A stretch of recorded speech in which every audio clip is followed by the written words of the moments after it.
Dimanche 11 décembre, Pierre Arditi, invité de Laurent Delahousse dans l'émission 20h30 le dimanche, a confié s'être perdu de vue à un moment de sa carrière.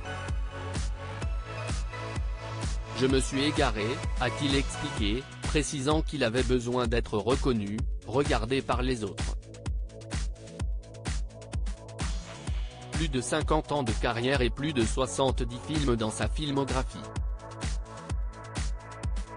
Depuis la fin des années 1970, Pierre Arditi est un acteur prolifique.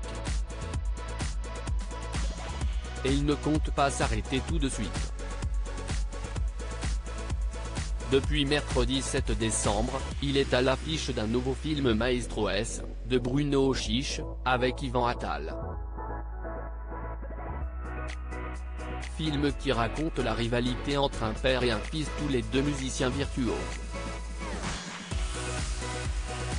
Rivalité que Pierre Arditi a connue avec son père, Georges Arditi, qui était artiste peintre. Alors que son père avait une belle notoriété dans la profession, il l'a surpassé en devenant comédien. C'est plus facile pour un acteur, a-t-il glissé à Laurent Delahousse, dans 20h30 le dimanche 11 décembre.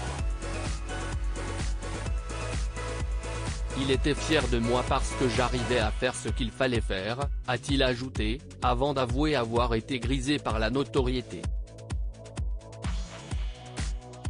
Pierre Arditi, à un moment donné, je me suis perdu de vue à un moment donné, je me suis égaré, a reconnu Pierre Arditi. Et d'expliquer, on me voyait partout, à la télé, des machins, des pubs. C'était une boulimie. Parce que, probablement, j'ai eu la trouille que ça ne se passe pas, et quand ça s'est passé, je me suis bourré la gueule avec ça. Sauf qu'à un moment donné je me suis aussi perdu de vue. Il estime que cet égarement a été provoqué par le besoin d'être reconnu, regardé par les autres.